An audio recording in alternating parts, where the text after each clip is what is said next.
Job అంట ఇంకెందుకు ఒప్పుకుంటది. ఈ జీవితం సాఫ్ట్వేర్ అని పక్కన పెట్టే ఫస్ట్ మీ అక్కకి ఆ పెళ్లి సంబంధం ఇష్టమో లేదో తెలుసుకున్నారా?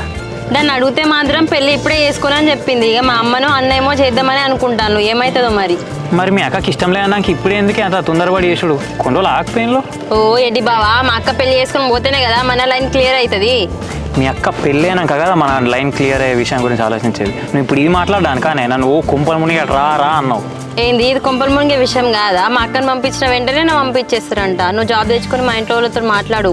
తొందర జాబ్ తెచ్చుకొని అంటాను కదా, ముందైతే నేను ఫస్ట్ హైదరాబాద్ పోని ఒక 6 నెలలు మంచిగా ట్రైనింగ్ మీద ఫోకస్ పెట్టాను. ఇప్పుడు నువ్వు 6 months ఏమో జాబ్ మీద ఫోకస్ పెడితే నన్ను మర్చిపోతావా బావా? మర్చిపోవడం ఏంది? నేను ఎందుకు మర్చిపోతా? ఆయన ఏ జమాన్లో ఉన్నావు నువ్వు? ఫోన్లు లేవా? మాట్లాడుకోమా. ఏంది నువ్వేనా ఇట్లా మాట్లాడేది? ఇక్కడ ఉంటేనే చక్కగా మాట్లాడవు, ఆడికి పోతే మాట్లాడతావా?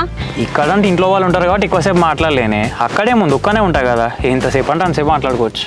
సరే బావా, నేను కొన్ని కండిషన్స్ పెడతా, అవి ఓకే అయితేనే హైదరాబాద్ పో, లేకపోతే